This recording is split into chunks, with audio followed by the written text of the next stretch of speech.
Welcome to this week's edition of The Dialogue. My name is Simapolo. Welcome to the big show. And it's time to look at those big stories which made headlines through the week. Welcome aboard. We commiserate with all those who lost their loved ones. But again, we jubilate and congratulate those who made it through this week. My name is Simapolo, and a panel of distinguished discussants is already in the studios to take on these big stories and put them into context. Quite a very busy week. The concerns around road safety are still around, and even this week in Parliament, there were directives to again issue guidelines on how road safety can be enforced. But again, very many other big stories. The presidential address, which focused on security and specifically on the ADF attack in Kasese, and we'll also put that address into context. Well, again, the expiry of the tenure of lower local councils also ignited debate on the legality of the operations. But again, the call for fresh elections also took the center stage in the public discourse. Well, it is a pleasure to introduce my panel this morning. Dr. Jared Wanzara, a researcher from Namisindwa. He works with Africa Leadership Institute. I am pleased to have you on the show this morning. Speak to our viewers. Thank you, Apollo. Good morning, Apollo. Good morning, our viewers. Good morning, my panelists. It's a pleasure being here. Of course, we thank God, like Richard always says, we can't take it for granted. So we are here to engage you for 2 hours. Thank you. Keep watching. Well, Gerard, how was your week? My week was fine. And of course, we had an opportunity to listen to the president as we want to articulate, but also the debate on road safety continued. People are still dying. Same issues we are discussing here and here again. And of course, what is happening in our neighborhood? Yeah, true. In Kenya, it's not really good because I was looking at statistics, our exports. Right now, Kenya is one of the consumers of our products, about 35%, followed by South Sudan and then DRC. So if they are in turmoil, yes, then you know that part of our market will shrink. True. Comrade Rugalama Daniel, the chairman of the Pan-African Movement, is also in the studios. Speak to our viewers. It's a pleasure having you on the show back again. Thank you so much, comrade. And good morning to our viewers. I'm happy to be back home here. And I'm looking forward to this dialogue now and in the future. I suspect you want to ask me about my week. Yeah. You can tell us about your week. The way he's looking. Yes. Yeah. Of course, we have not yet gotten over the death of mainly. Not that the others who passed away are not important, but it is unfortunate that we lost our own local entrepreneur. Oh, yeah. Aponye. Apollo Nyegamehe. Aponye, but Apollo Nyegamehe. And also MP, former MP with other colleagues who perished in that road accident. We've talked a lot about the state of our roads and all that surround the traffic, flow of traffic. Then I have also been reading that the President of America, Biden, is considering arming Ukraine with long-range missiles, and I can tell you that that is going to give this Russia-Ukraine dimension, war, a different dimension altogether. I hope, of course, I think it is in the heat of the campaigns because we're about to go back, so you must look for relevancy, how he can save his old age, the so-called sleeping Biden, to have woken up and galvanize his campaign. But anyhow, finally, like my brother Doc here has said, I am a keen observer of what happens around us. In the spirit of the East African community, I'm concerned that Kenya is experiencing the kind of riots like we are having. Not that it is the first time, but it worries us because in the spirit of the East African community, this is not what we want to see now, because we are at a trajectory where we are fast tracking the integration of the East African community. We are stabilizing DRC, and Kenya being our largest economy, we would want that they are really stable. Good. They will give us hope. So that, to that extent, of course, my Good or bad week? has been overall promising week. Promising week. It's a pleasure to have you back on the show, Comrade Daniel Rugarama. Come. Yes. Richard, you know it's always a pleasure having you on the dialogue, and I won't ask you how your week was like, but if you want to do so, please go ahead. The Almighty, the Almighty is a great Almighty, very powerful but very, very forgiving. Oh yeah. Yes, and we thank him for that. We thank the viewers. Thank you for supporting us. Thank you for walking the journey with us. And my week has been a mixed week. Oh. The old woman, Mrs. Inzaro, Yeah. in Ruborogota, who passed, she rested in my view, because I think really it was of ripe age, but when you lose someone, you still are grieving anyway. But on the other side, it's holiday for my kids, so I am surrounded by you are my safe. family now, and like some of the times. So, and then the issues you are raising, Yeah, true.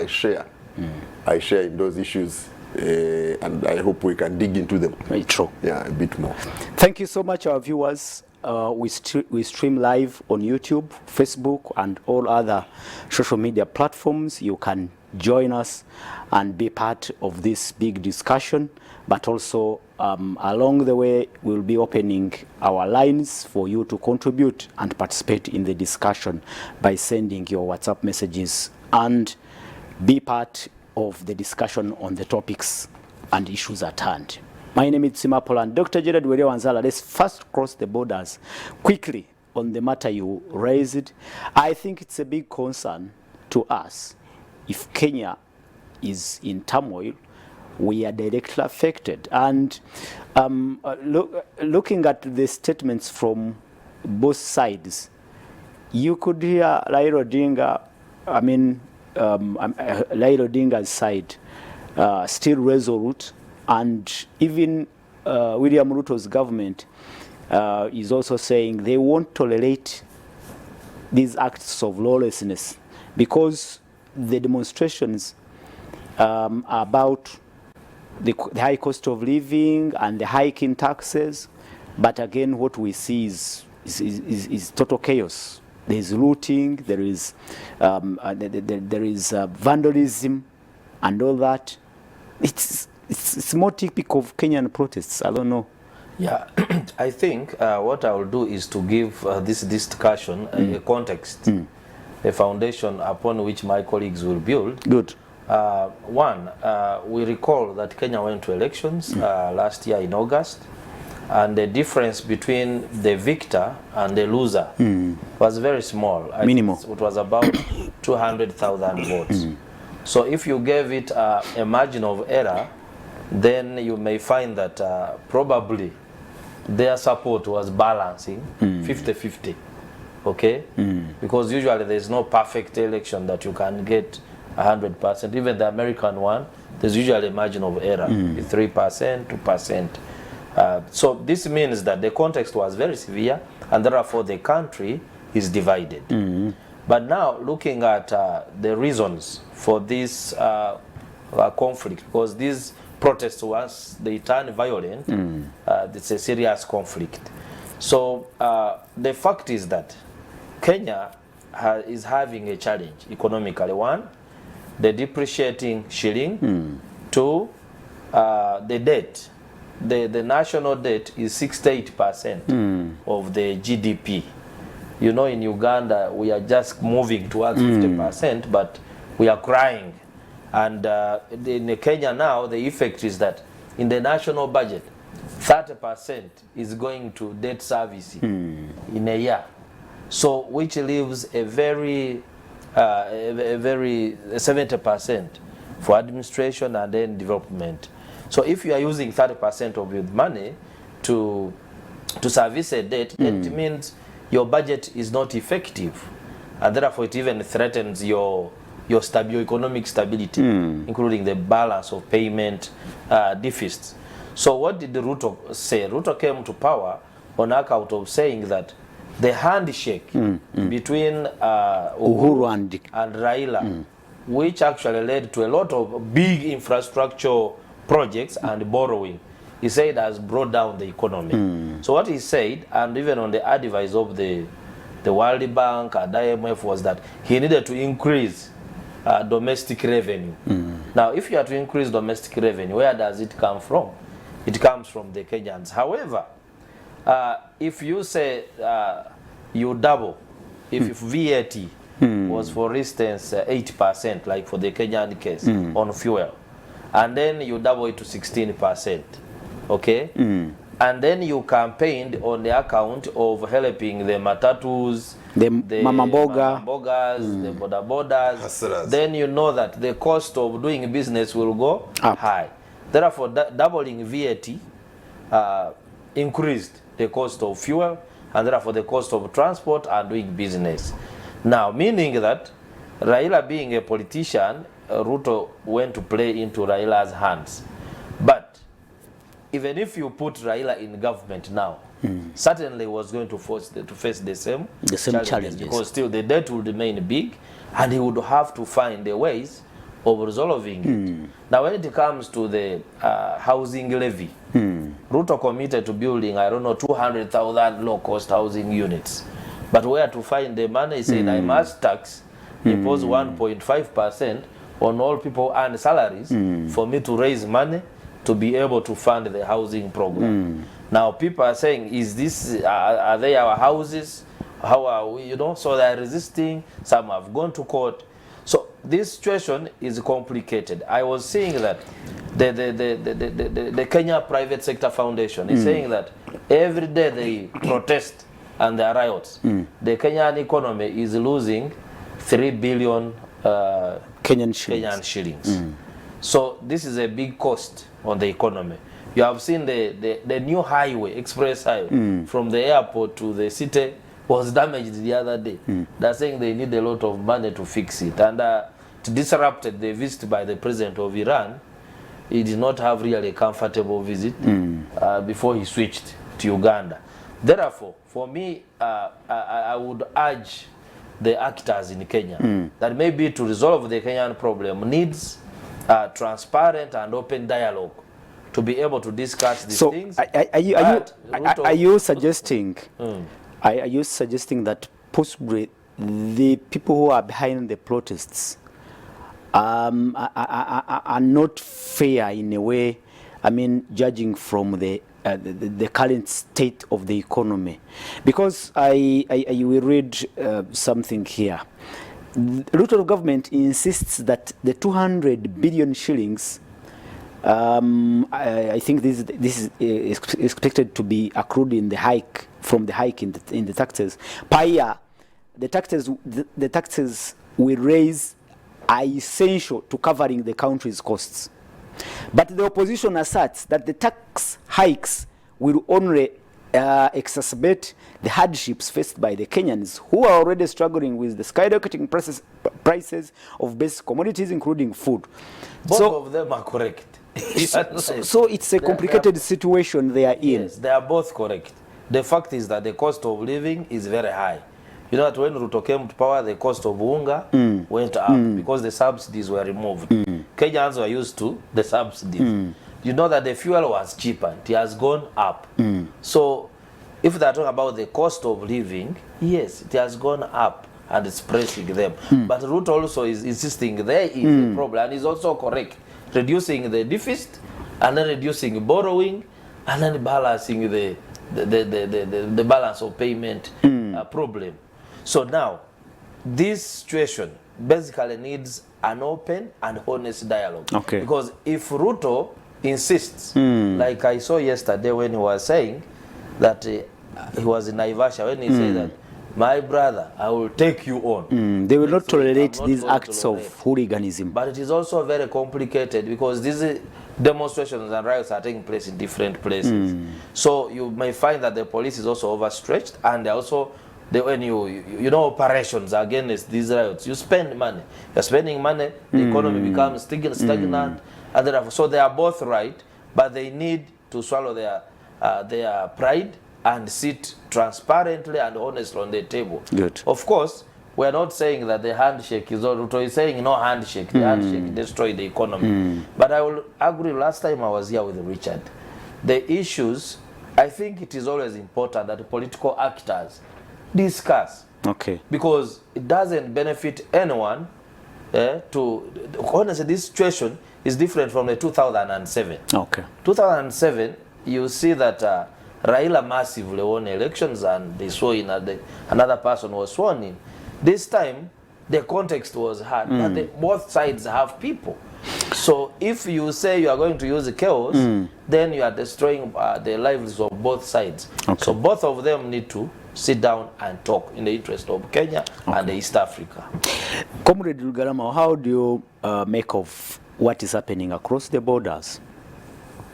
What is very unfortunate, Comrade Aporo and our dear viewers, I thank my brother Doc for having given us that historizing the program. What is very unfortunate and common in the majority of the emerging democracies, even by the way, in the so-called developed democracies, because in my opinion there is no such a thing as a developed democracy, with the exception of very few. You can point them out. Certainly North America, I doubt that, because they are very highly pretentious.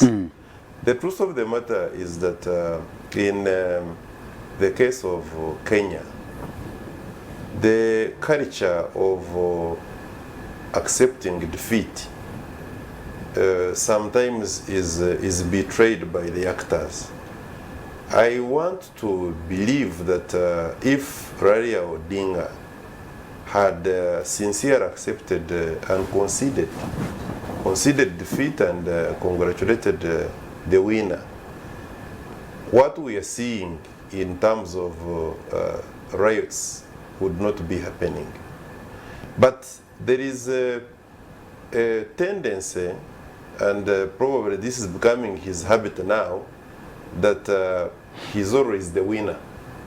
And, but comrade, are these protests related to what Yes. happened in When during you- elections, absolutely. or they are actually raising the concerns of the population, I will the high go- cost of living? I will go to the concern. I will go to what is being raised, because it's not the first time that this is coming up. We are not saying, for instance, that the commodity prices are not high. The commodity prices are not just high uniquely to Kenya. No, commodity prices. I was in Zambia not long ago.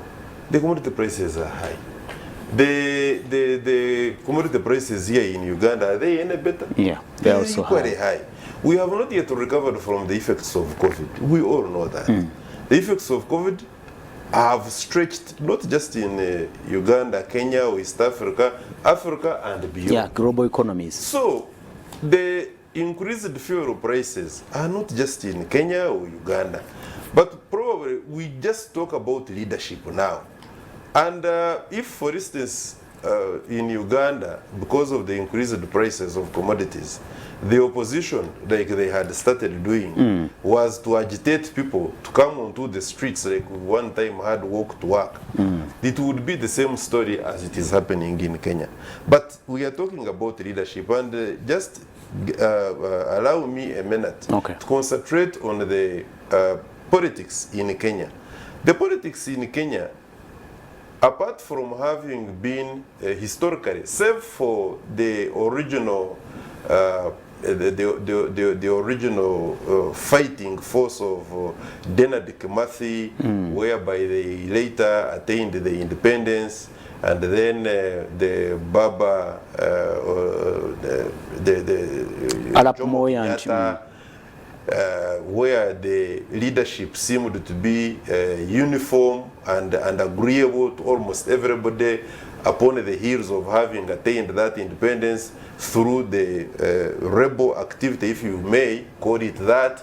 And later, we started seeing polarization, ethnic clashes, especially when Moi took over. Now, the issue of tribal politics in Kenya has been at the helm, and we all know that. We know how, for instance, the Kikuyu have been at loggerheads with the Luos, and how that has been magnified over a very long time, especially through successive leaderships, occupied mainly by the Kalenjin and the Kikuyu. Now, coming to what we are seeing now, I do concede the fact that yes, for instance, about 6 months ago, there were no foreign exchange in the Central Reserve of Kenya. And I remember Gachagua coming up to say, this is a problem of Uhuru, who upon losing power with his team, they removed money, foreign exchange, the dollars and what have you. They removed so much, they quoted the figure, and that's why we are suffering this. Now, whether that is true or not is another debate, but it was said from the current leadership. And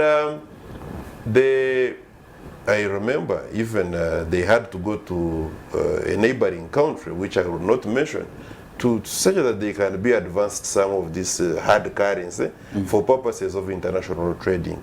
Until wisdom prevailed over Dr. William Ruto, and he negotiated with Saudi Arabia to have fuel being traded in the local currency. So, to me, it is the politics of not conceding defeat from the opposition that is the major driving factor to exacerbating the kind of situation we are witnessing in Kenya. These other problems we are talking about, increased prices in fuel, increased prices of other correlated commodities, stable food, wunga and what they are secondary, is not unique to Kenya. Everybody is feeling the pinch. I want to conclude therefore by saying, I have seen comments from certain countries, especially these big prefects. Yeah, they are saying the America police is using high-handedness. I wanted to see that kind of warning being given to Macron, because in France, in France generally, because it is Marseille, where all these cities, there are riots, people are dying. Is not just on the account of Macron having increased the retirement age from 62 to 64, which was his manifesto campaign in his item in his campaign manifesto, but at the same time the shooting of Neher, the 17-year-old, by police, whom they call an African. I don't know what that means, because by assimilation, French occupied Africa, and later on they encouraged the moving of majority of the people from their former colonies into, and now we can talk about well over 7 million people being French. Anyhow, I would want these double standards to stop. America or any other European country apart from America, they know where their boundaries stop. I do not condone if, for instance, excessive force is being used by the administration in Kenya.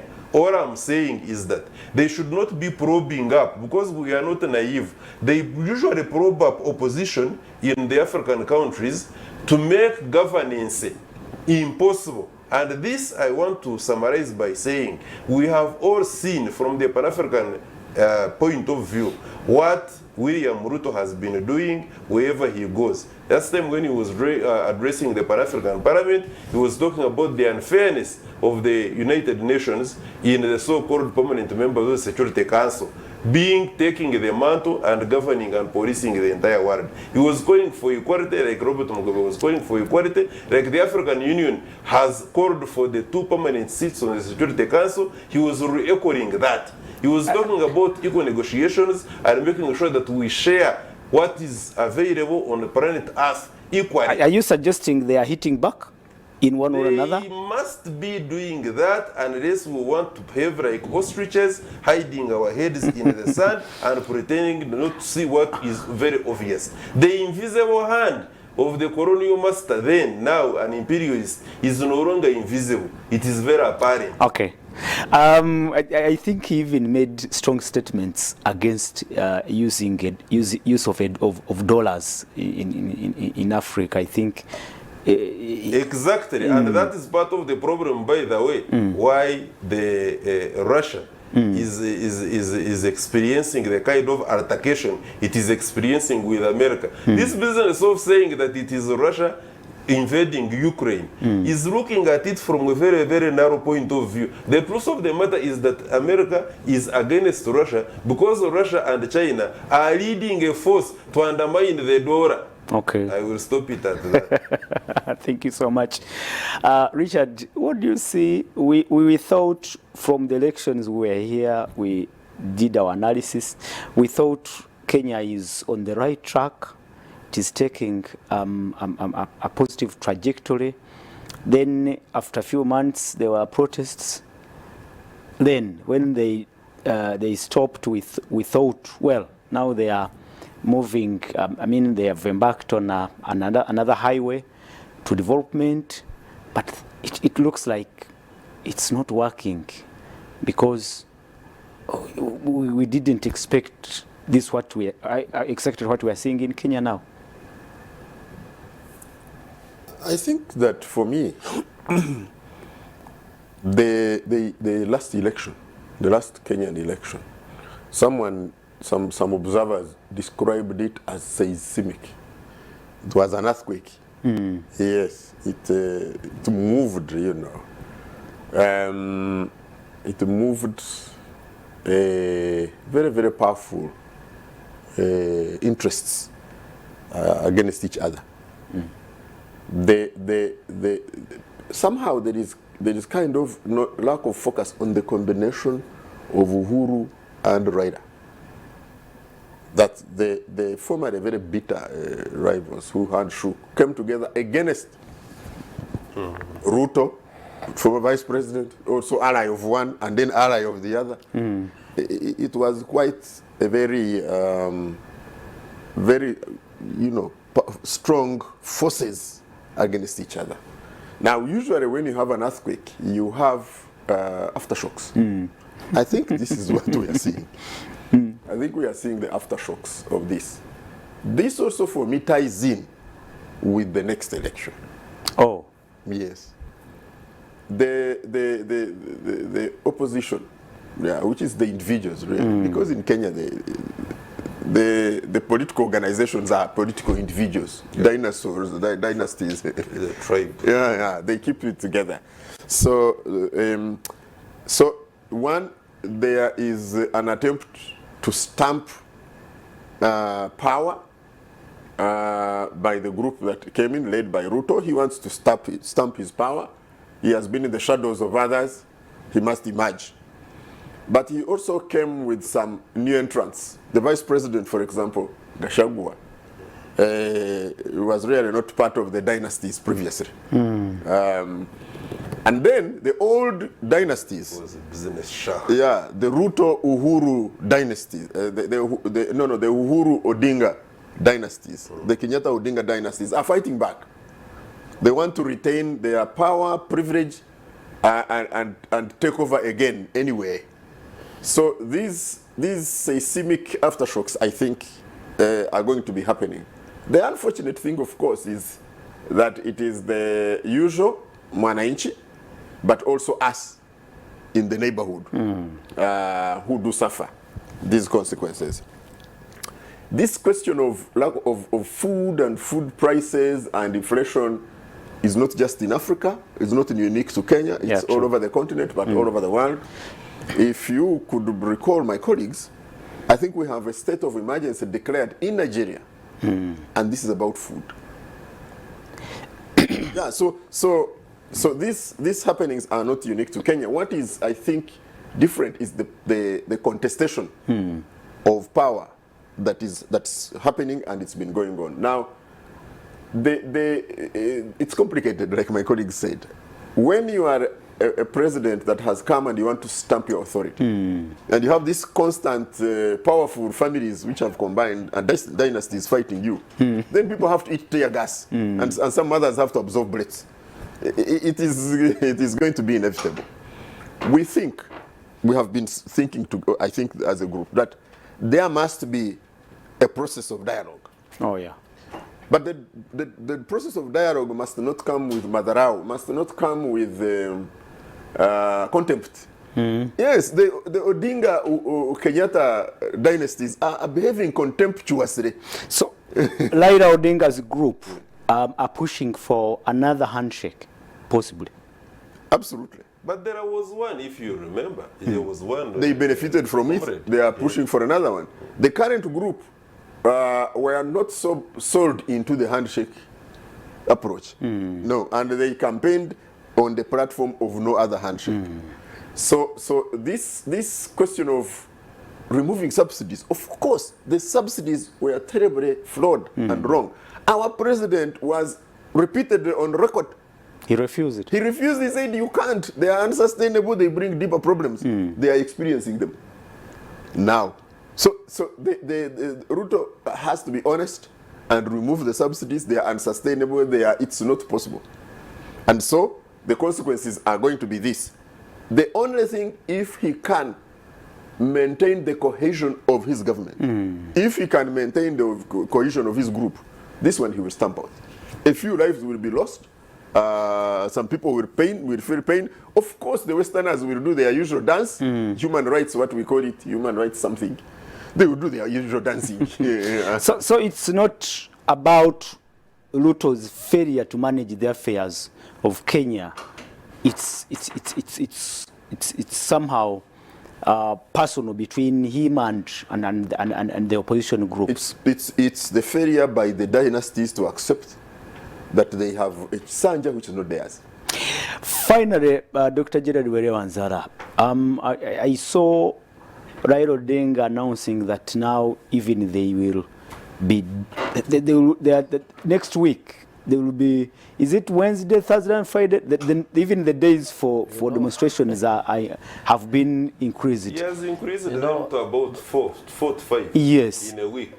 What should we expect now? From here. So what made me surprised is when they say that due to public demand. Yeah. He said that it was due to public demand that the demonstrations would have more days. About 3 to 4 times a week, beginning on So what should we expect from here? Like Richard has predicted. Because you said it's a complicated situation, and if at all it's the process are to cease, there should be dialogue. Which dialogue I think also Baguma ruled out. They campaigned on no handshake. They have no Actually, he reaffirmed it yesterday in Naivasha. He said no handshake because the handshake destroyed Kenya, destroyed the economy. So Ruto is trying to take, like I told you, if you are paying 30% of the national budget every year to service The date. Doc, let me the give you information. Is that sustainable? Doc, just Okay. information, 1 minute. Do you think, for instance, Ukraine can independently negotiate to end the war with Russia? No. it When cannot. there are superior forces pushing you to do certain things, you have got no capacity to negotiate independently. In the same way, I do not think that Baba Odinga is in a position alone when he has got his bankers to negotiate, to go into a handshake if there was one, to end what is happening in Kenya. They just want to make that governance impossible such that they can weaken Ruto. Or they are looking at the next direction. Anything?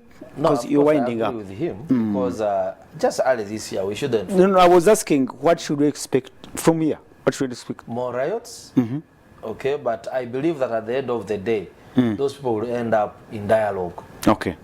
because he said something. You know, there's Kenya.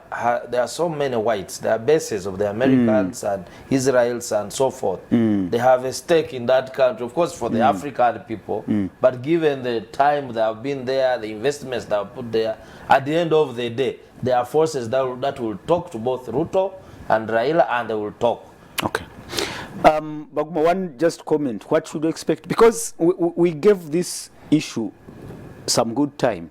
Because whatever happens across the border directly affects us. And we should be ready for... Yeah, absolutely. Possibly we should be preparing for the worst. Oh, yeah, absolutely. I mean, just look at the truck owners and drivers. They have already said they have packed all their trucks because some Ugandan trucks were looted. Yeah, and some of Ugandan drivers and whatever were molested already in these riots. But the business interests in Kenya are such that, of course, many of them foreign-based, are such that this cannot go on. The pain to them, the powerful economic interests, cannot allow this one to go on. Oh. No, they will have to find a way of negotiating, reaching some position, and stopping this. Thank you so much, Richard and the panel. And thank you so much, our viewers. I think we have experienced, we have gone through these incidents often. And I think, let me hope our government is ready to handle, any eventualities that may come up. Because I remember when the lorries and the trucks were blocked during the riots, was it in 2013, 2014 there? And we suffered here. Just 2 days we suffered. Let's move on, gentlemen. Richard, go straight to and you predicted it, that we will again come back and discuss the issue of road safety. Now this time, I think even the president issued a directive during his speech at Apollo Nyegamehe's burial through the vice president. And he directed that the Traffic and Road Safety Act, specifically Section 58, should be amended and enforced, and the provisions enforced immediately concerning the trucks that break down and are parked on the roadside, and then they eventually cause accidents. And the president, in his directive, he said it must be within 2 hours. I don't know how that is, whether it is enforceable. That is one. Two, whether that will solve the problem of carnage on Uganda's roads, that alone. I don't know. They have talked about many things in Parliament. I think they talked about roadside markets. They talked about other things. I think you were following. In just a few minutes, give us your view of what is happening and what we should expect. It would be too optimistic for me to expect an immediate radical change in the road safety situation in the country. I think we will have gradual improvement. And I think the gradual improvement cannot happen if we have the knee-jerk approach that we have now. Yeah. We have a knee-jerk approach. It takes a high-profile person. 12 people die on average every day. But for months, we will not hear anything until we have some high-profile person, and then we shall have our knee-jerk reaction, and then we shall forget again. And then we shall come back here. So one is, you see the report, for example, that was brought by the Infrastructure Committee of Parliament. If you read some of the things, they are outdated. This is something we discussed with the other infrastructure group. Now there's a new one. And it was after the other link, the earlier link, I think it was last year, bus that killed many people. Again, a stationary vehicle. And so it took a year for the report to come out, and then we needed a high profile. So this knee-jerk staccato approach to dealing with this situation, this thing. The second thing is there are two acts actually. There is the Traffic and Road Safety Act. The regulations have been done. There are some more coming. Then there is the Roads Act. That is the one which has the towing and yes, whatever. it is the Roads Act, Now, 2019. There is also a bit of confusion in there. Where they are situated, who is the responsible line minister, and blah, blah, blah. And therefore how things are financed, which money goes where. That is, I think, a critical. One of the things that we lack, in my view, we have failed, and this our neighboring countries have done, to have an independent, something equivalent to the building board. Oh, yeah. An independent road safety agency that does audits. Yes, that checks if what we promise to do is being done. This we are trying to do in civil society. We are quite weak, and we are also looked at as spoilers, noisemakers. Yeah. So that's what we are trying to do. But we think that this should be a government. If UNRA is doing roads, if we have a national roads fund, if we have the traffic, if we have the regulations and laws, are we complying? If money is put in the budget, is it being, because people are asking me, you guys are calling for the increase of money, the money has been increased, we are going to come back here next year, and the Auditor General will be saying the money was stolen. Specifically for road safety, I think there were concerns about funding specifically going into road safety. Let me tell you, Apollo, for us, why we celebrate. We are very realistic. We are in a constrained budget situation. There are budget cuts everywhere. You have been talking about, you promised that we'll talk about these things. But to have these severe budget cuts, and the budget for road safety for the ministry, even UNRA's budget. No, forget the budget of UNRA. We have the budget of UNRA for road safety. What they do for us is, it has not been doing road safety. They are just doing, they are just picking, eating rice with the toothpicks. So we have issues there. There is money in the road fund too for road safety. It's where it is invested. But what has happened, and which we celebrate, is we pushed for a budget increase for road safety in the Ministry of Works. The money was increased more than 9 times. A 9 times increase. So that's the 5 billion they were talking about. So the funding should not be a problem. It is a problem. It's still little because funding is a problem across. But we must celebrate this massive increase. It is also it is also wrong. Are you hopeful this increase in funding will For me, what I'm hopeful about is that this very unfortunate death of this very high-profile person is going to cause some movement. That's why I was telling you that I risk sounding like what do you call them? A witch? Sadist. What, a night dancer. I risk sounding like a night dancer. But I say another high-profile person is going to make a corpse if the roads remain there, and that will push things wrong. It is unfortunate that this is the situation, but it's going to happen again, Apollo. So if it is taking the corpses of high-profile people to improve the statistics from 12 to 0 or to whatever, then let that be. That's a strong statement there. Comrade Rugarama, what do you make of the move now to make road safety a reality on our roads? Talking about the move, I'm glad that you brought out the directive of the president at the burial of our departed comrade Aponye.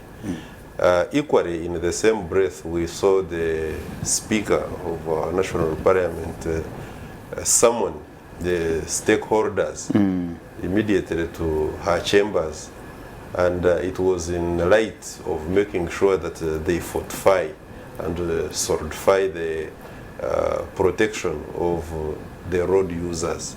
And I think in the same meeting, she also talked about the towing element, that immediately such a vehicle, any for that matter, be it these lorries or whatever the type is on the road out of malfunction, it should be towed away. I think that should have been done as yesterday. Because majority of what we witness on our roads, even vehicles, by the way, which are not necessarily with a mechanical condition, they are simply parked there and they are just left there, and you wonder why. No, let me give you information. Yes. One of the things that, the reason is that these roads park by the side. When I went now into road safety, you talk to drivers and stakeholders, is that some of them are overloaded. They are going to have trouble at the weighbridge and with the police. So they are buying time. So yes, you park and buy time and move at a certain time. Some of them even pull out tools as if they are actually repairing something. Yeah. In actual sense, they are avoiding the law What is catching up with them in fraud. That's true. And then Thank you for this. Yeah, and then the second thing Yes. is we have no tow trucks Oh, yeah. for heavy vehicles I anyway. was coming to that. I wanted to say, Ndugu, In 2 minutes, because we are going for a break. I wanted also to say that we have to have, because the capacity is there, let's at least regionalize and say that if so many police stations combined together, there has got to be a towing truck Yeah. to keep patrolling, or some agency or some, call a patrol, calls them and says, "There's this, please come," and they tow it to a safe place. That will do a lot of good in helping out curb these incidences. I pray that we do not have to witness another loss of life, because every life is important. It doesn't have to be big or small.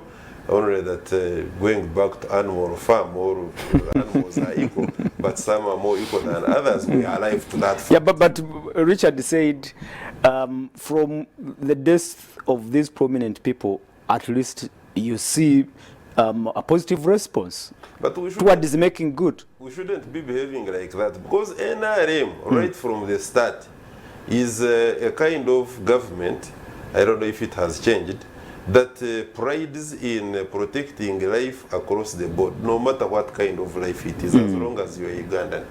Even visitors, we protect them. All right, thank you so much, Comrade Rugarama. Thank you so much, our viewers. We'll be going for a short break.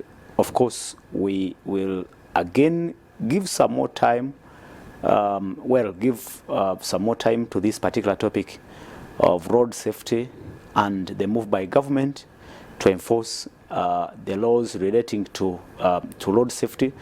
But I must promise you that we also have to look at the expiry of the tenure of local councils, but also the presidential address on security in the next hour. Let's go for a break.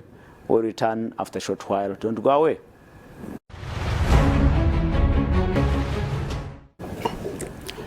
Welcome from the break. This is The Dialogue. My name is Simapolo.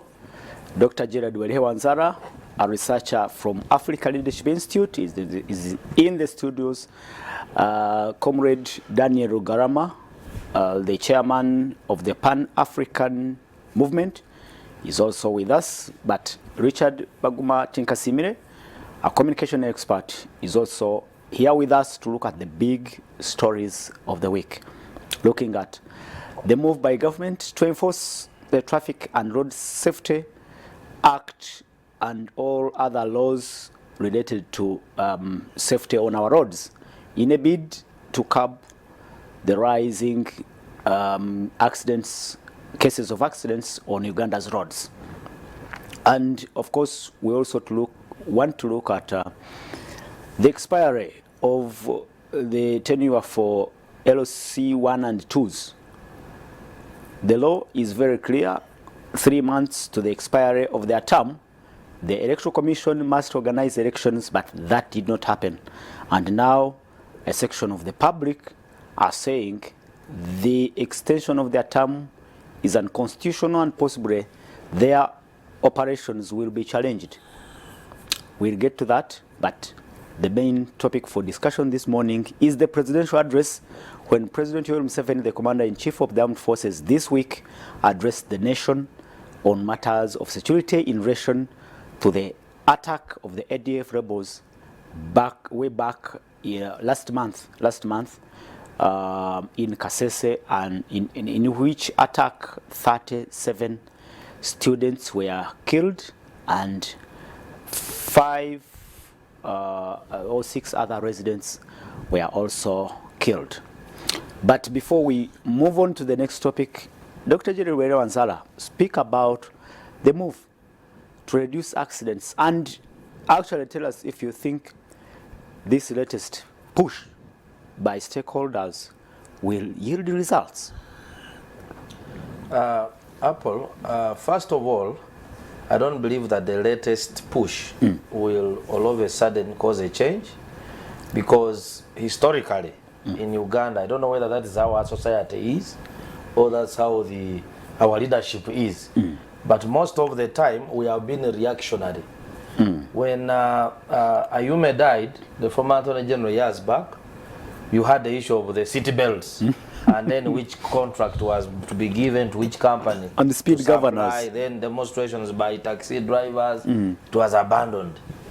So then there's a time we lost sports journalists around Lugazi. So many people had perished there.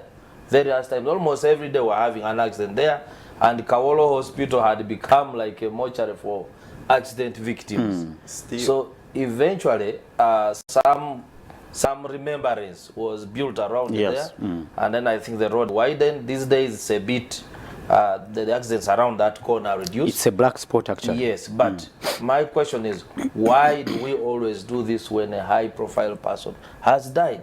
Statistics show that we are losing 4,000 people who die on our roads every year.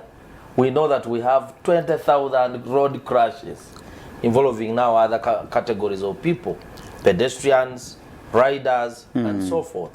So, if now we are taking, actually I love the initiative by the speaker this time to call stakeholders, because many people have been engaged, especially civil society, engaging with committees here and there. Like he told you, there's a report which was discussed, but a 1-year-old report.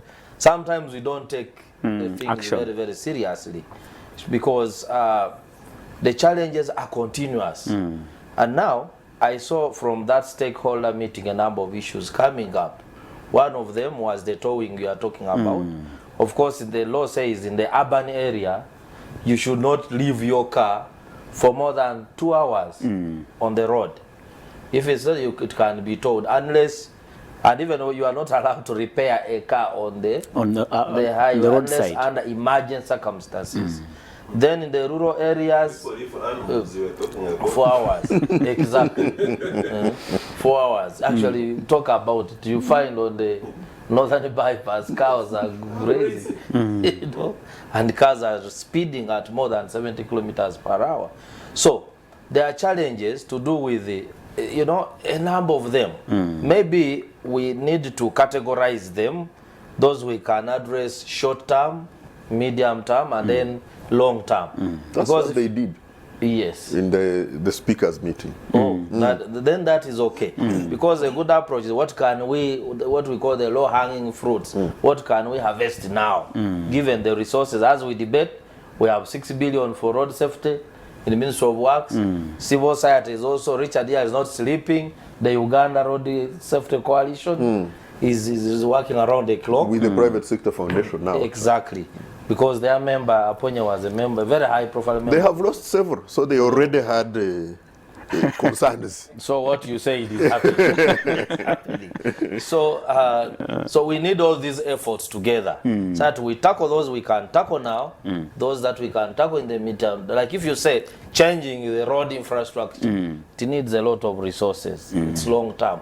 But if we are talking about sensitization, about sensitizing the traffic, about the regulations, okay, have the new regulations following the amendment of the law, sensitize the police, sensitize the public, the road signs. I believe the UNRWA, the toothpick, eating rice using the toothpick you are talking about.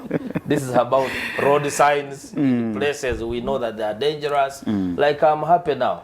The northern bypass, I'm seeing almost after a kilometer there is a sign of 70 kilometers per hour. So if you are arrested there, don't say the police. I didn't know. This morning when I was coming, Yes. I was struggling to keep to 70. The reason why I was... You are using it to 100. No, the reason I was struggling is I get hooted at all the time. Oh. Because the people are in their minds, I'm delaying them. Why am I driving this very slow? The 70 is there. The person behind you is, then when they pass, you can see them quarreling literally with you. Why are you maintaining the speed limit? You are very hopeless. But what is also important on that is your submission anyway. But what is important about that also is that when you look at the signposts we have, there is a danger that we have got bigger and more visible signposts. These ones advertising in business are overshadowing the road signs. Chameleon and you know, and that is again, which is very different. You have been in this thing, which is very different when you go in other countries, our neighbors, and even far away from here. The road signs in these other jurisprudences are very clear, and you cannot block them.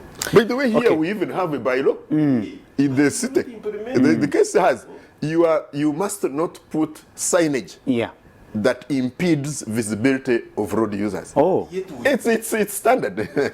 Anyway, As I you conclude. I'm concluding on that matter. Now, this problem, because statistics are showing borders are the highest number, this is an appeal to the president. Yeah. That border transport is not a sustainable transport means. It's not safe, it's not even sustainable. Even those who are advising the president that he will withdraw these borders and then he gets the electric ones, which he promises to produce, still it's not going to solve a problem of transport. We need to think about a sustainable transport Mass public transport system. Safe, affordable, Yeah. and then environmentally friendly. Wow. At the risk of sounding religious, Comrade Apple, can we have national prayers over the state of borders in this country? Are you Only the state of borders. saying it is? I usually see Pastor Mujigo praying for them, organizing. We should have national prayer over this is just We can Okay. Yeah, we can. Okay, I think it's a good idea. Finally, Richard, I talked to one expert on issues of road safety last evening, and he told me every time there is a problem on the road, on a stretch of road, the first thing they do is put their humps. And he says that even humps are actually more dangerous. I don't know if you can make a comment on that, because the humps that are an inconvenience, and in our system, it's like the obvious solution now. That every time we know that this is a black spot, or this is where accidents often happen, we put the humps. That humps are now all over, and well, I don't know what you can make as a response. One of the things that I was saying, I used to joke when we are moving. I say, if you want to know that the town has an elected official, has become a town council one, you see humps coming up. The first thing everyone called a town chairman or a town whatever, for them to prove that they are working, would be to order that they put humps.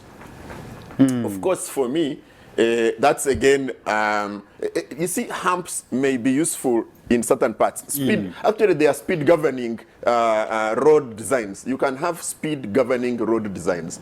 Sometimes they are not humps; they are sinks in the road. So you can have all of that. For me, Apollo, those are some. But you see, the humps that we have, first of all, are not thought through engineeringly. They are usually put politically. Oh. And they actually destroy the vehicles. They are part of the hazards to the vehicles. So for me, this is what I call displacement. Oh, yeah. What we are doing here is scapegoating. We who drive badly, we accuse the police of not enforcing. But why are we driving badly? Yeah, because our greatest problem is recklessness, and it's a combination of speed, drink driving, not using seat belts, using telephones, and child restraints. These are the problems. They are the highest causes of our deaths and injuries, and helmets. Okay. So why must we wait for the police to enforce? So how many police people do we have in the traffic department? Really? The discipline must start with It comes us, the road back users. to the second issue of thing, personal Apollo, discipline. is this helplessness that we have as Ugandans. I don't understand what gives us this helplessness. That me, Baguma, I sit in a bus. We all agree that the guy is overspeeding, driving recklessly, using a telephone while driving, and we are all there. And we can't speak out. We can't speak out. That when you attempt to speak out, the other will say, no, We'll actually okay, silence let's you. drop you here. But when I reach a training center, you drop me there. But let me follow you up. If we became tough first and foremost ourselves, I tell you, Apollo, we will reduce this problem fundamentally. I think and that, finally, that one somehow, somewhere has been handled because all public transport vehicles now, many of them, have telephone numbers inside, we don't which call you can the call. We are not calling the Yeah, numbers. This is the point. For me, it is our levels of civic competence is very low. Civic competence. Finally, for me, that's why we say Kenyans are aggressive. it is the bagaga. It is the guys who own vehicles. The guys who own vehicles, and this is why I have unhappiness about this driver being prosecuted in Ntungamo. That's why I have my unhappiness. You see, I keep saying that we fear to say these things at the risk of being looked at negatively. Because this is popular sentiment, oh, a big person has died. The one who was driving Apollo was, and the one who has been driving charged. all these others. The judges, what did the judge's driver say? You see, he wakes up to go pick your children or your grandchildren. He takes them early, you are sleeping. He comes, you go to your breakfast and you have your breakfast. He is not eating. And you claim that you are paying him a lot of money, 200,000. Oh. You go to eat and then you say in the night, we must reach at a certain time. No rest, Yeah. no leave, no meals, no welfare. He has been suffering in the jam of Kampala. And you get into the road at night. Many times we don't even put on our belts ourselves. He drives at 140 because you are telling him to reach quickly. And you can't tell him drive at 100. So why do we displace? So the bosses are also part of this big problem. All of us, we are displacing. Then we say, oh, the traffic is not implementing. The driver is the one in the wrong. This driver, who might have been driving his boss for a long time, they had become friends. This man had supported him. He's grieving.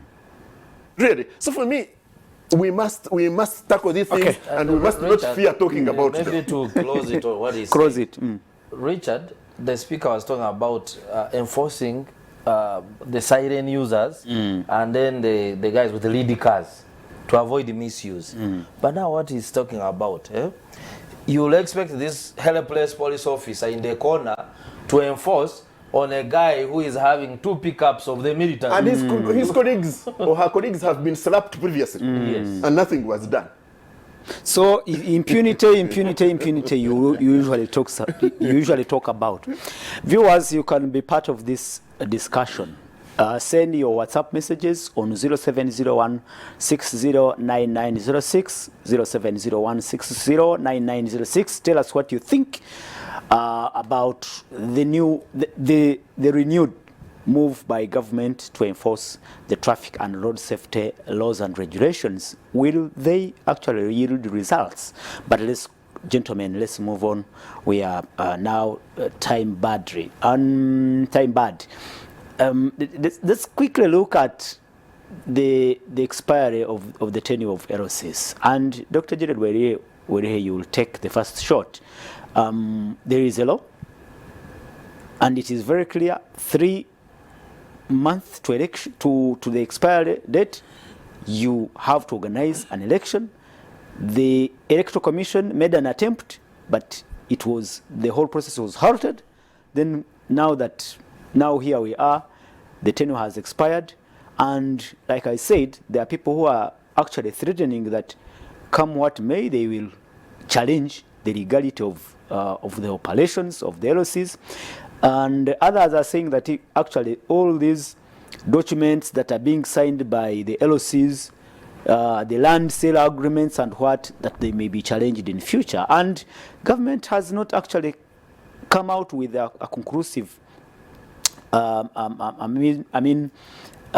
solution to this problem. They were proposing issuing a statutory instrument to extend the tenure of LOCs, but in the course, because of time, I only want also the panel to look at one thing. Others think that the NRM government doesn't want to go to election at this particular point in time because they are not so sure if they will actually win these elections of LOCs. Take your first shot in just 3-4 minutes. First of all, I want to look at the tenure. The tenure of the LOCs is just 5 years. This is according to the Local Government Act and also, of course, our Electoral Commission. And then the responsibility of holding elections with the Electoral Commission. But the Electoral Commission cannot run an election without funding. Of course, we made an innovation, which with the NRA innovation of lining behind the candidate in order to reduce on the cost. But also that has not been possible this time around. Of course, it has not been possible, but the Electoral Commission budget of 59 billion was based on that kind of election. Although we know that in right now in modern elections, a properly democratic election should be secretive, secrecy, because you endanger the voter, and also you may have a few people turning up to vote for fear of retribution because you ate something and you did not vote. Now, what are the implications? If we are to look at the implications, we need to know the functions of the LOCs. LOC1, LOC1, they have these village courts. They are mandated to solve problems with the communities, and even the LOC3s derive their mandate from the LOC1s. Because LOC3 is an appellant court. It starts at LOC1, 2, then 3, meaning that if the mandate has expired, then those will be buried. Otherwise, if you sit, then it can be challenged in the courts of law. Secondly, there are these land transactions where LOCs are used as primary people to verify ownership, and even on travel documents. Travel documents. Even court, sexually in court, bail or court or police bonds. Microfinance institutions and banks sending the women and men to LOCs. So you can see it has a legal aspect, as a governance aspect, also has an economic aspect. So for me, I urge the government to treat this as a matter of urgency. Exactly. Instead of extending their term, they should probably look for money in either way. But they were proposing, let's have a supplementary budget. But according to the Public Finance Act, a supplementary is supposed to come for something that was unforeseen. Now, these elections were not unforeseen. It's something we knew the terms were going to expire. So we are there. We need to find a solution. Otherwise, you see the implications are very serious. Comrade Rugarama? Yes. I have been fortunate that I have worked for Electoral Commission Uganda for well over 11 years. I'm also fortunate that I have had to undertake higher studies in elections management.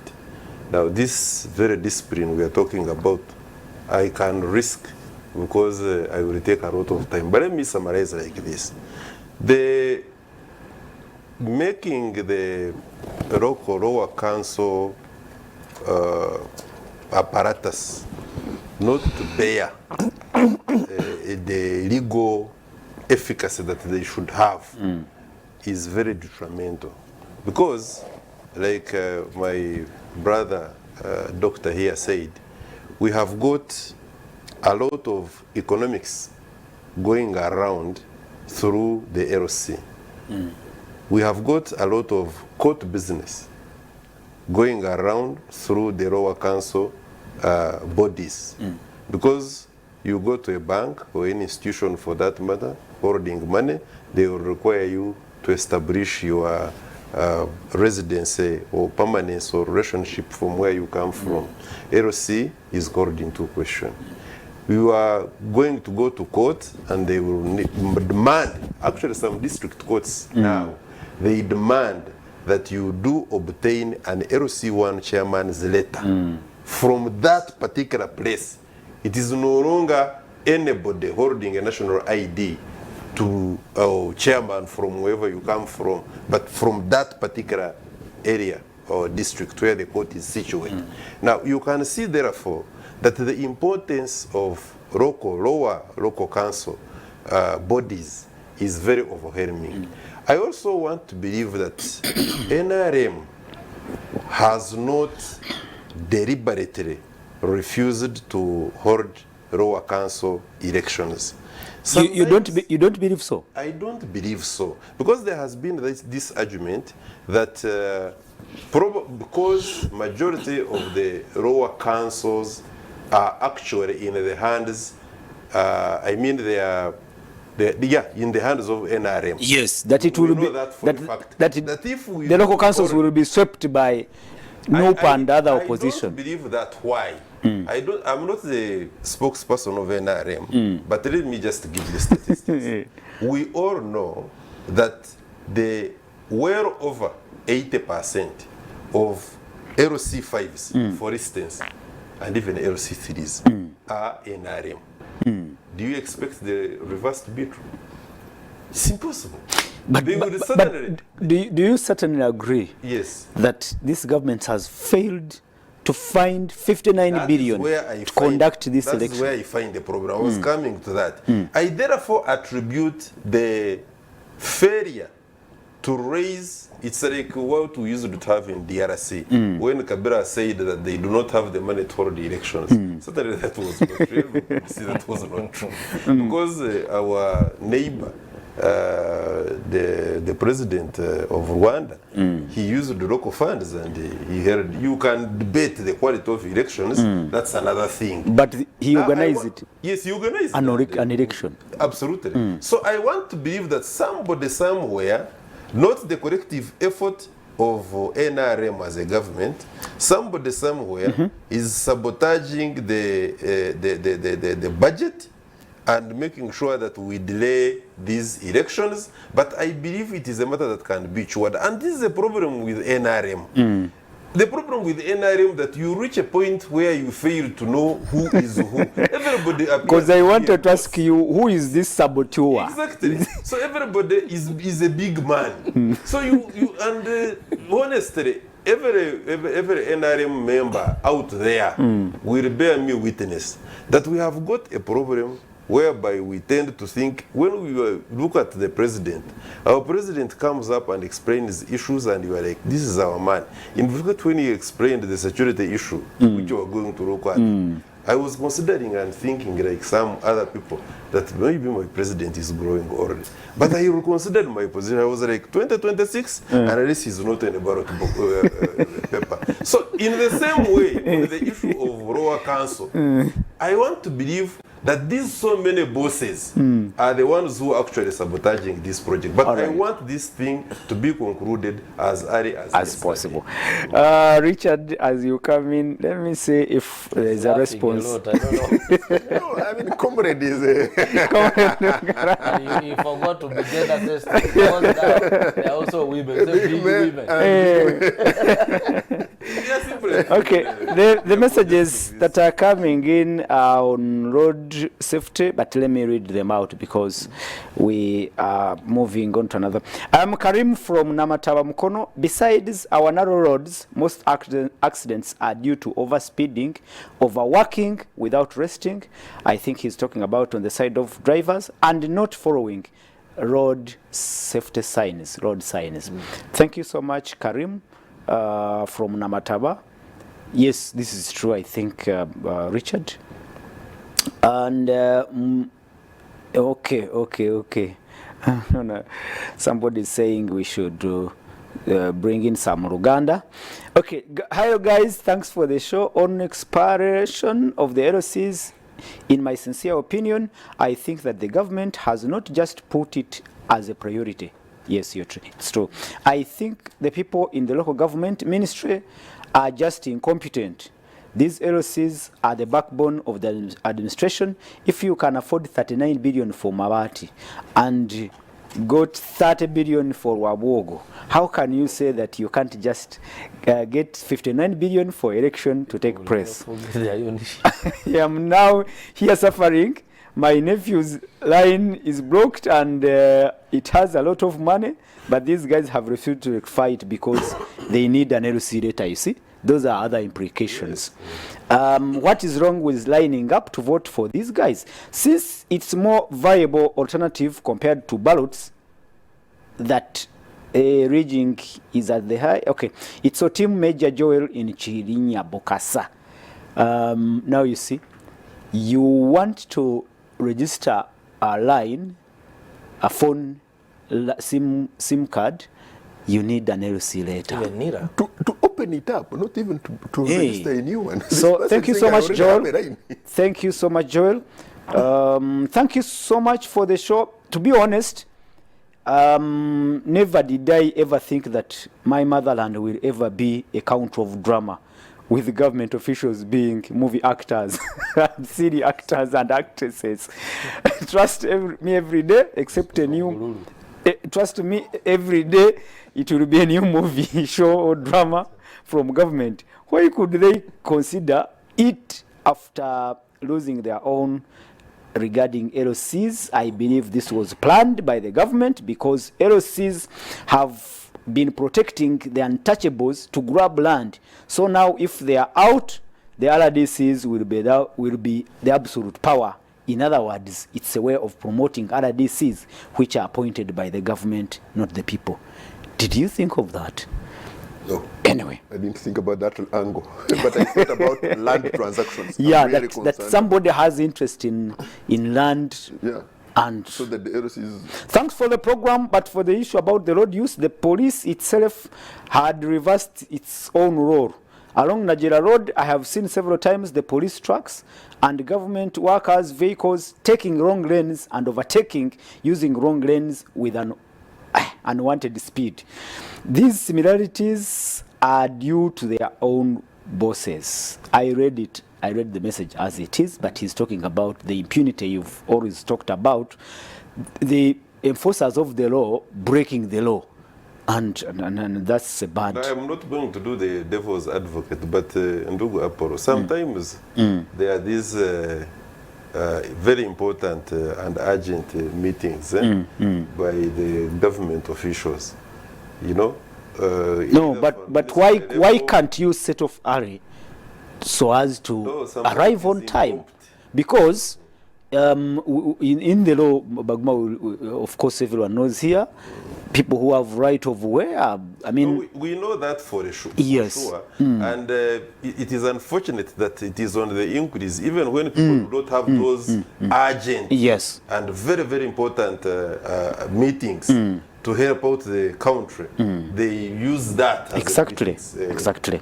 Let me get this message out of the way. Safan Mahanguzi on Entebbe Road says, Richard has said it all about us being responsible on putting to task about road users, and almost most people that operate vehicles are not sensitive enough. I read the message as it is. Gentlemen, let's move on.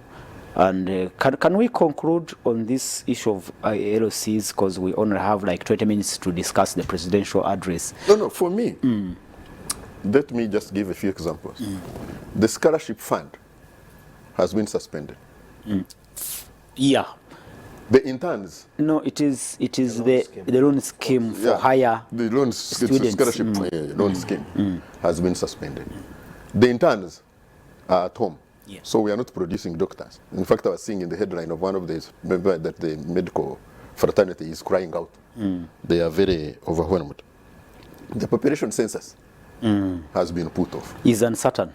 The hanging and barrel. The recruitment of civil servants and other public servants in public institutions has been put off. Has been halted. The contributions to UP and USE have been cut.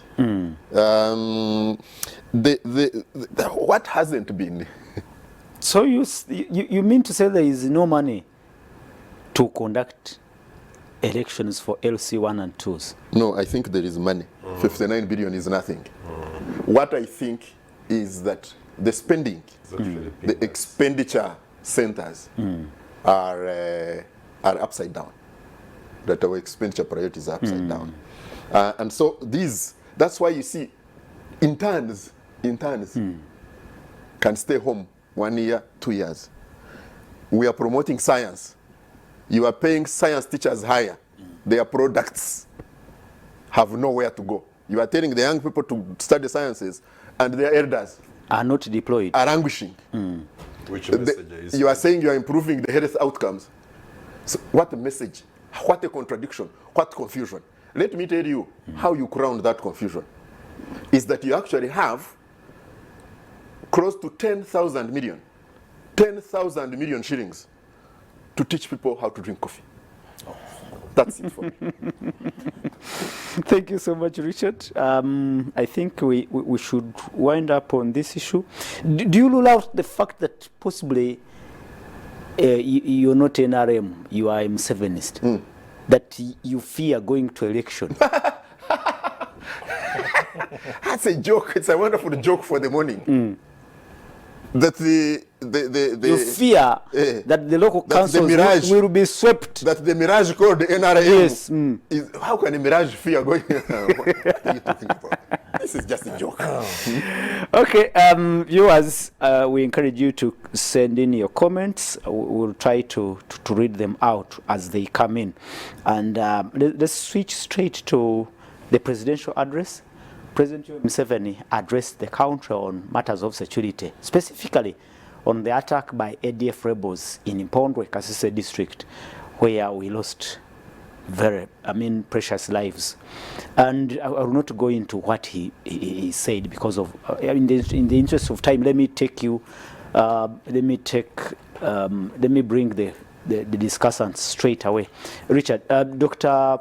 Were Wansala, the president said that by ADF attacking school children and unarmed targets, it is weak. That's a sign of weakness, and ADF was defeated in 2007, long ago. But again, we are here a few weeks ago grieving the death of our kids. He talked about the country, having a strong army, strong intelligence agencies and organs. We have, on the diplomatic front, we have somehow Pan-Africanism has yielded results. Now we can go into Congo. We have even eyes and ears in the skies. Please. Yeah, thank you, Apple. I think the president spoke some things that I relate with, that I agree with. For instance, the assertion that if the ADF targets the ordinary person who is not armed, then they are just cowards, and that is true. And I also want to reiterate that they do not have the military power to be able to withstand the fight with the UPDF, because the UPDF is well facilitated in terms of resources, air power, land, better training, and therefore, if it came to a conventional war, they cannot withstand the force of the UPDF. But whether they were defeated or not, I believe that they are still a problem and they are not defeated. Because if I chase you from my home and then you run to the neighbor's place and you continue throwing stones at me, it means you still have potential to confront and destabilize my home. Maybe what I have to agree with him is that he talked about the Pan-Africanism.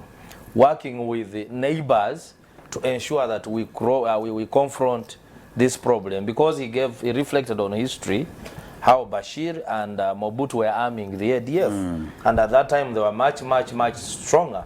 Right now I believe they are surviving because of this global terrorism problem, whereby you find an ideological problem that started in Iraq, ISIS, comes to Syria, and then to Yemen, then to Somalia, and Uganda being a major player in the region.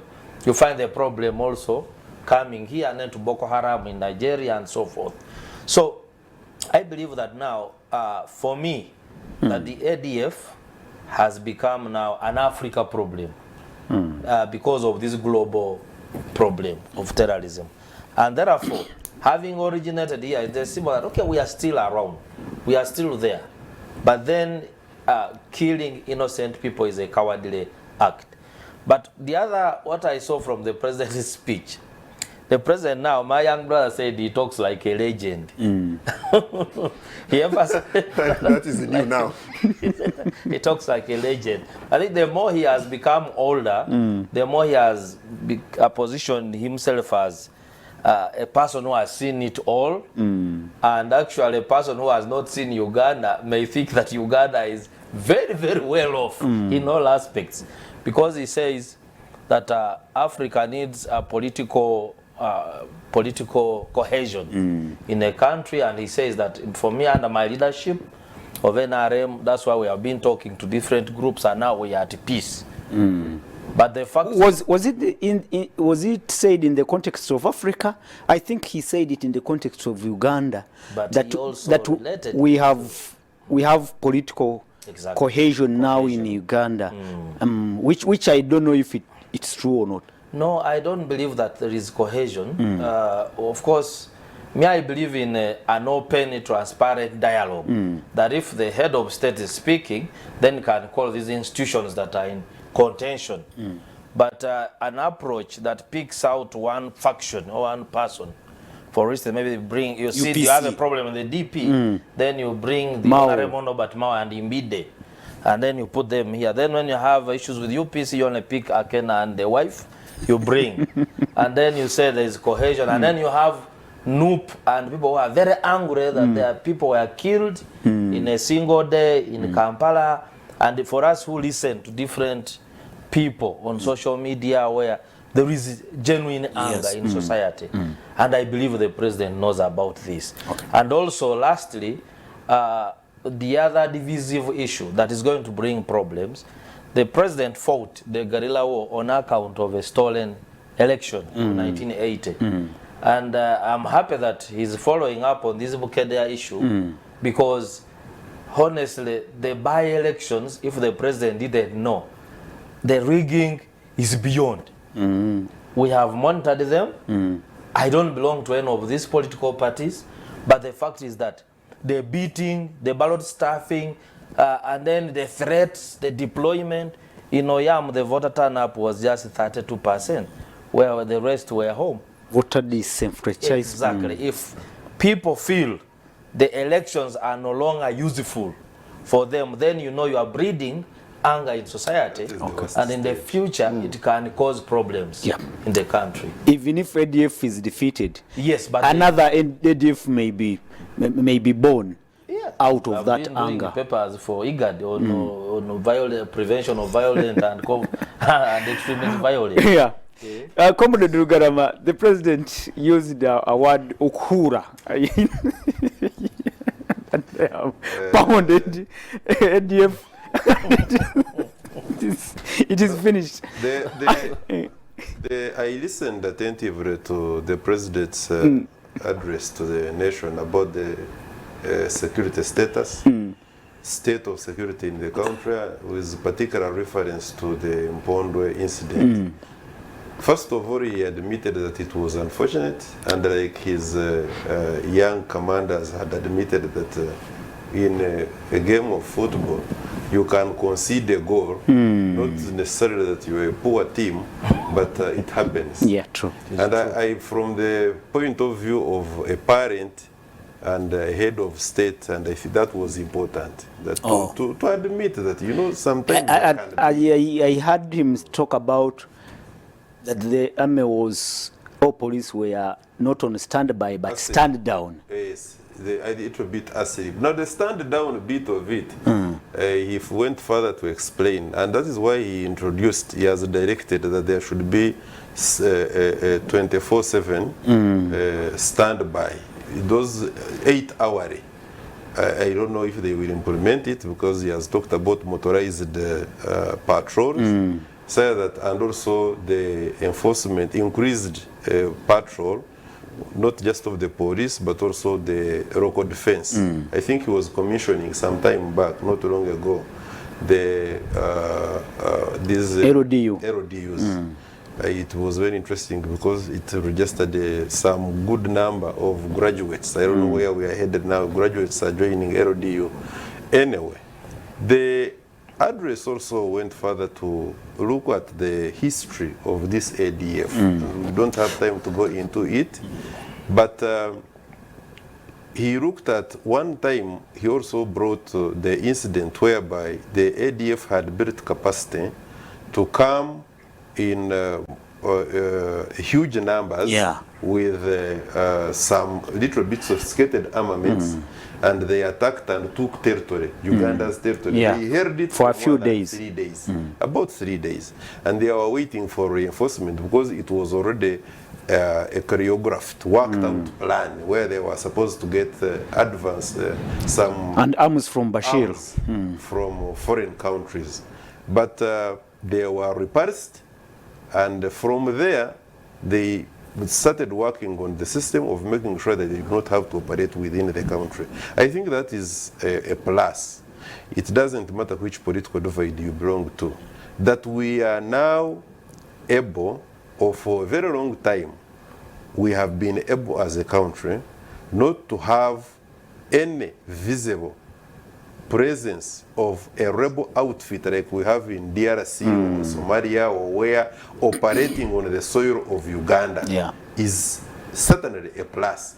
That the internal IDPs are no longer something people can go about their work economically thriving is also very important. But what is of critical importance also is that we have been failing on the part of diplomacy to be able to persuade the neighbors that, you see, my brother, you have there is a problem which is emanating from your country being DRC, and if you allowed me, I remember him saying that the UN and the DRC as a government had failed, didn't have capacity.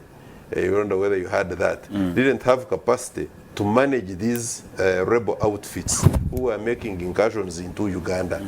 But later, with the coming into presidency of Tshisekedi, the Pan-African spirit, the diplomatic angle was used, and we entered into DRC, and you have seen, you showed the country what we have managed to do to find these rebels out there and manage them the way we managed them. So yes, in summary, I agree that ADF is not even, does not qualify to be called a rebel outfit to pose any serious danger to a country like Uganda by way of threatening to take over power. But to manage to come in a group of 1 or 2, come and... You said this time there were 10. Or whatever the number, at least they move in small pockets, 1, 2, 3, 10, and they do what they did, which is regrettable. You can comfortably say, not sounding academic, that UPDF and Ugandan government, under the leadership of the President Museveni, has managed to contain rebel activities, or whatever they want to call themselves, including ADF. Good. Thank you so much. What I liked from your submission is you observed that the president's speech was, one, an admission that indeed they caught us off guard. Oh yes. 2, you agreed that indeed UPDF has capacity, and other security agencies, Uganda has built capacity to handle And such a threat. it happens to any army, including even the American army. How did the Twin Tower, how was it, that trade center, how was it hit? Okay. Yeah. Richard, you only have 4 or 5 minutes, but I would want you, in your submission, to specifically react to the president's displeasure about Daily Monitor and the media, that they blow things out of proportion. He says anti-NRM foreign agents based in the Monitor paper become a comical group after overwhelming ADF, that they become a comical group, and they only move to say that the security in Uganda has collapsed, when actually it is not true. I have liked the word regent, speaking like a regent from Dr. Wiriki. I'm going to understand this a little bit more. You see, the president demonstrated again his grasp of security and military issues. That, for me, was clear. The second thing, he demonstrated, and I keep telling you that this is why I'm Museveni. I really try to, he's an enigma to understand, but I try.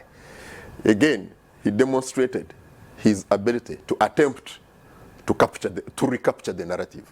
For me, the president's address was largely an attempt to recapture the conversation, which was, in my view, slipping out of his hands. The social media, citizen journalists, and the mainstream media, because how can you be having the president of Iran, foreign leader, you are negotiating things for the country, and you call the others who meet foreigners, what was the word? We meet foreigners, all of us. Why should it be a president of one and not the other? But again, it was an attempt to recapture the conversation. The conversation, because what does President Museveni pride in? President has his legacy, his ability, it is security. Yes, yes. When there is a threat to that, then you undermine what his marketing, his best marketing element, product, service, is security.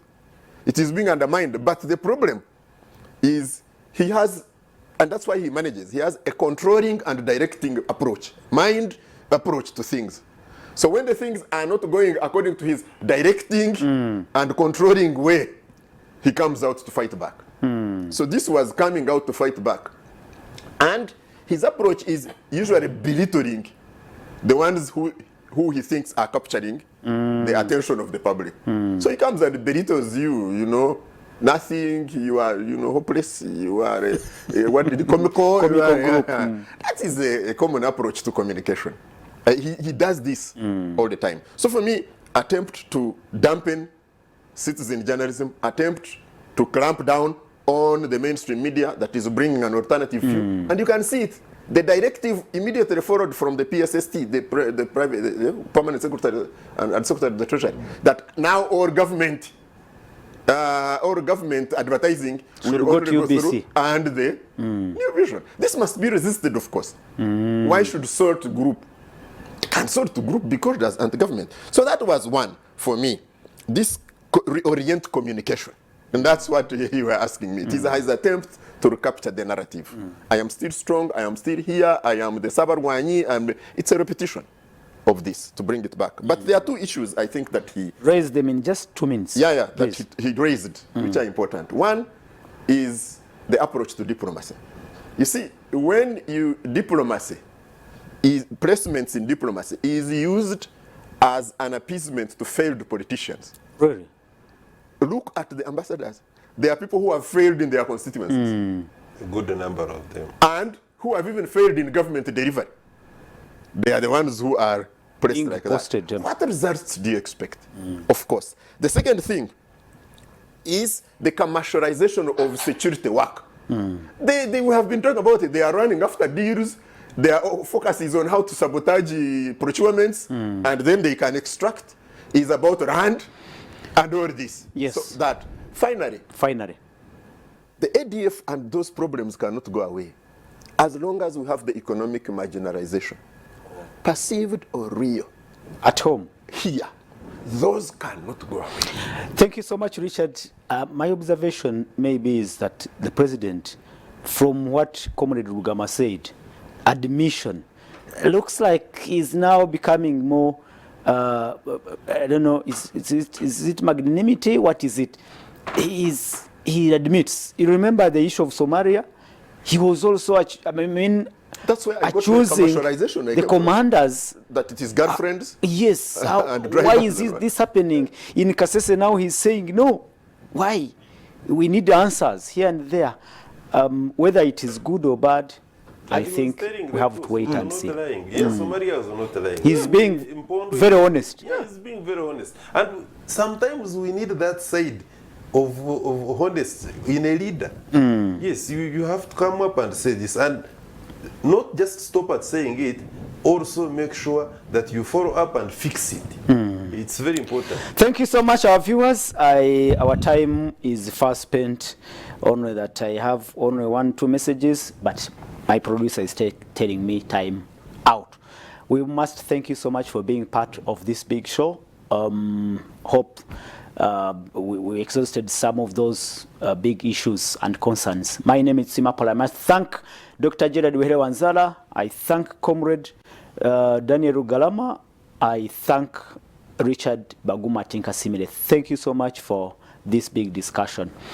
Viewers, thank you so much for your comments and contributions. We'll catch up again next week on Saturday. Let me wish you a splendid weekend and a fruitful week ahead. Good afternoon and bye-bye.